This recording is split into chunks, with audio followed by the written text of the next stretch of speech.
Sonia, we're getting ready to go live. Who do you want to do a shout out to? I would like to do a shout out to my daughter, Liza Victoria, for being my absolute inspiration for everything I do in my life. Oh, that is awesome. Here we go, Liza. Here we go.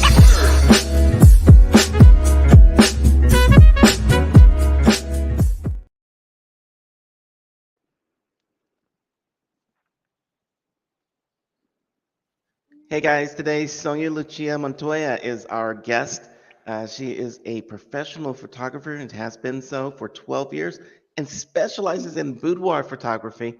She's also a certified natural health consultant and a certified nutritionist who studied natural health for over 20 years. They were going to be talking about her photography as well as healing through love and nature as an alternative to Western medicine. Sonia, I am super happy to talk about this subject today, photography and health. I love them both. So, Oh, thank you. how did Thank you you, Michael. combine Thank you for them? having I me. love that. You're amazing. The combination wasn't really the combination of the two. I was a mom and just had a baby, and I needed to create some income, and that's how the photography happened. My ex-husband bought me my first camera, and it just exploded from there. Wow. When you Yeah. started, where did you start doing your photography? Crescent City, California. Okay, because Yeah. you're out in El Paso right now, and you're starting a brand new business out Get there. away from here. Oh, and we're gonna show people some of your work, but how did that then tie into your wanting to do this natural medicine? I had already been doing natural health before that. However, my son was diagnosed with autism around 4.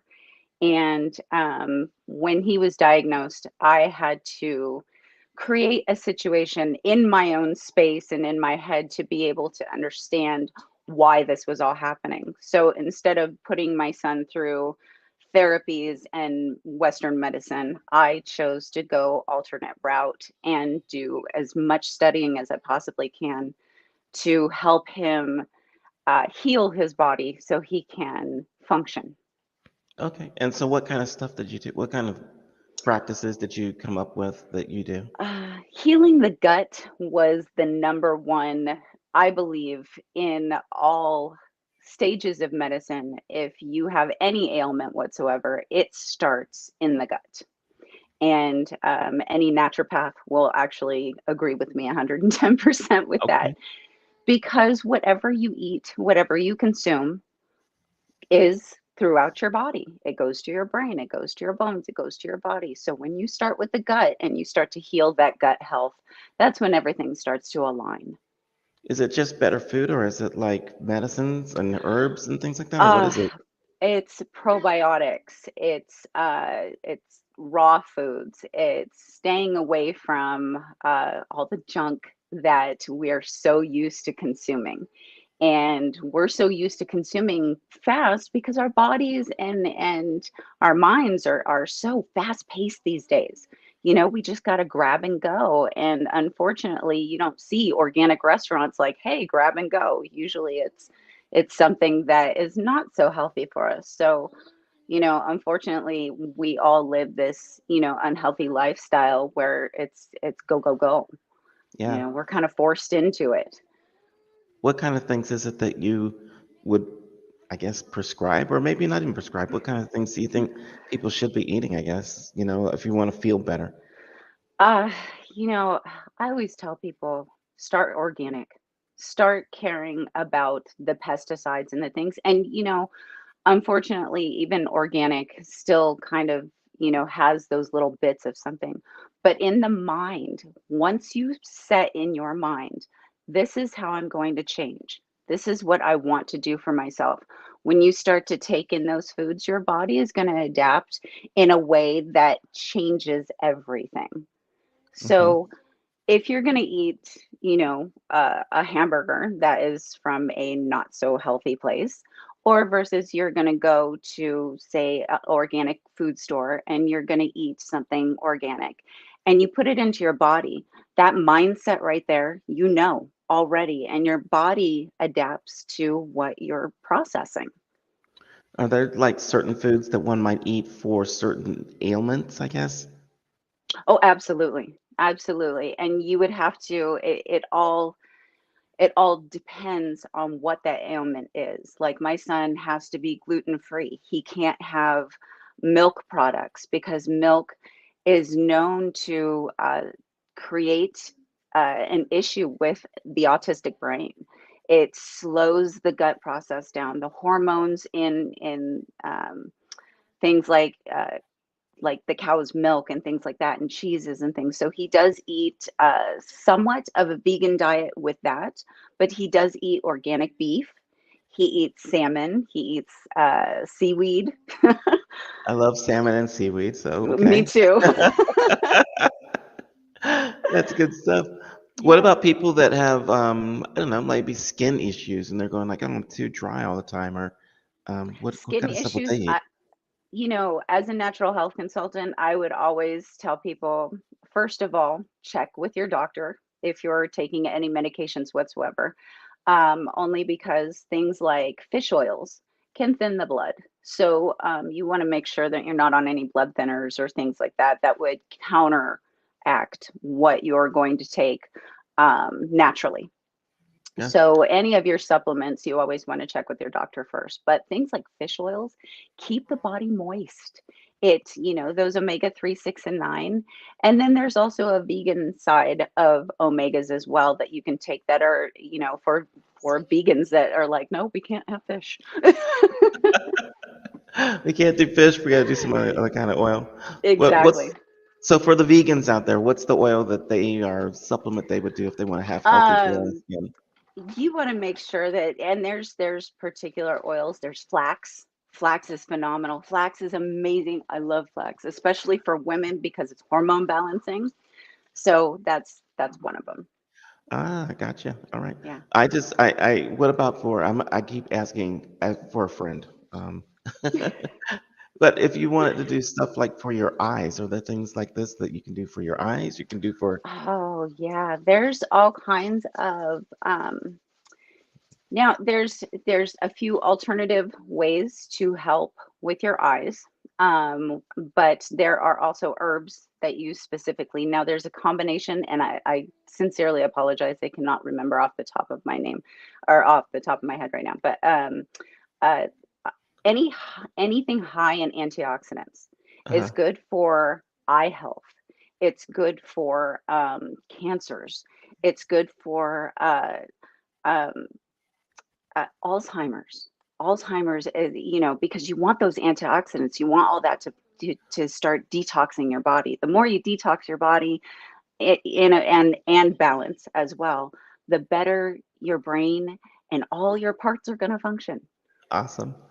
Well, But there's also an uh-huh. alternative that I had found, and it's an Amazonian treatment called Sanaga. So Now not, this, yes, now this is through my healer, and my healer, her name is Bonnie Sue, and she's phenomenal. She's located in Lake Havasu City. And Sanaga actually they are Amazonian eye drops, and you put the drops in your eyes, and it burns like holy hell. But what that's what it I want does to do. is Okay. it detoxes the eyes. So what it does is you set your intention. You put your eye drops in, and then once you set your intention and you have your eyes are burning, you kind of open it, let it flush your eyes, and your eyes start to tear. And what I have learned through Amazonian healing as well is that anything that can push out of your body, anything, a burp, anything, right? Uh-huh. Anything, it's a detox. You're purging out a something. So with your eyes, it actually strengthens your eyes. Okay. Yeah. I'm gonna have to check that out. We'll put that somewhere in the Lock it away. comments someplace so people that, well, the reason I ask about the eyes and is because you and Yes. I are both photographers. And Yes. at one point in my life, actually recently in the past several months, I literally went blind in one of my eyes. Just bam. Yeah. So very uncool. Fortunately, it's healed itself over time, and I can actually see out of the eye again. Well, But congratulations. yes, so eye Yeah. health is important for us photographers because it was my dominant eye. And it's like Yeah. weird looking out of the other eye. Yeah. I want to talk about your photography and Yeah. how you manage your clients there. You're looking to build up a whole brand new set of clients in El Paso, and I want people I to be able to get am. to you. Yeah. You know, I came to El Paso by circumstance. My son and I, we had some mishaps happen in our lives and some unfortunates. And due to those, my beautiful cousin offered for us to be here in El Paso, and I took hold of that. Yep. And as I'm sitting in a restaurant, I start to look around, and I'm like, God, these people are beautiful. Like I've seen some women like, whoa, and like and me, my artist brain, I'm like, oh God, I need to approach this woman. There's been a couple of times and they're kind of like looking at me like, okay. I'm like, you're Uh-huh. gorgeous. And that's what I do. That's kind of what I do. I approach the people that are not that have never graced the silver screen or have never done a portfolio. I like to approach the people that have no idea that they are so beautiful. You can see it, you know. Mhm.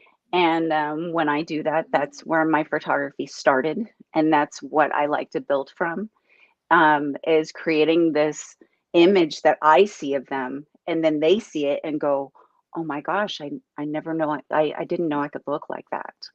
You know? I will say I completely agree with you or hear you on that because the people that I also love to work with are the ones who think that they don't take good pictures. And Yes, right? yes. Because And you're like, they "You don't don't see what I know. see. Just give me 30 minutes." Exactly. Yeah. Let's take a look at some of your work because you've got some really good stuff here. Thank Um, you. and I just want people to know. Yeah. And it should pop up. There we go. Yeah. And talk about like this person right here. How did you get them into your studio and convince them to? They're very relaxed there. It's nobody's forcing them. Oh, this woman was absolutely amazing. Um, she contacted me. We had been talking on Facebook for a while. She actually does some modeling now. I was kind of like, I'm always the icebreaker for everybody. I'm always everybody's first. um, you know, so she started her online portfolio, and she was scared to death, shaking and all. And I just told her, the one thing I tell my clients is just breathe in, center, and it doesn't matter how long it takes. I don't book clients back to back because I want to make sure that I take as much time as I can for them to be as comfortable so I can get those images that we're both wanting to see. Hmm. I mean, I think boudoir is, I mean, portraits is one thing, getting people to relax, but getting people to actually reveal who they are Yeah. inside of a photograph that's more exposed, I suppose, is a Yes. real art. You have to be able to talk to people. Absolutely. Yeah, Absolutely. And they have to feel comfortable and they have to know that they're safe, and absolutely. that's my whole thing is making sure my clients feel safe and secure. I always give them the option if they choose not to be posted or they just want them for themselves. I always keep their identity um, concealed as much as I possibly can. That's Yeah. my son. Say hello to Gavin for us. Is Yeah. this shot right here taken out like in the desert, or where'd you take It this? sure as heck is. It's a place in Lake Havasu City called Castle Rock, Okay. and there are sand dunes. And yeah, we went out there and just we just shoot in the desert. And it looks like with this one, it's a combination of probably natural light and maybe some flash, it looks like a little bit, or is it all No natural flash, all reflectives? natural light. Yeah, Nice. Love thank that. you. Talk Ah, about this one. you know, this particular image is a double exposure because my flash was dying. And I just wanted that one, it was just one more image. I said, I have to get it.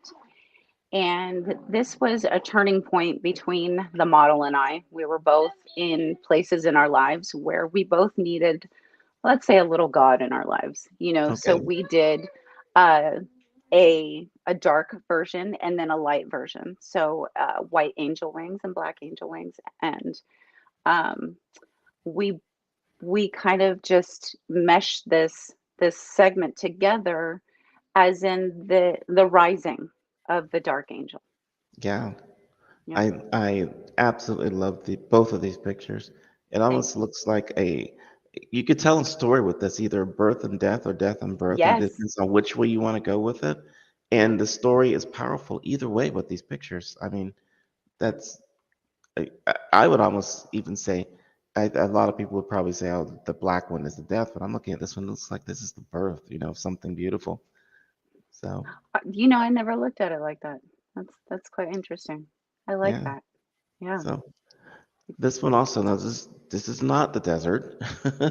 No, this is still in Lake Havasu City, Arizona.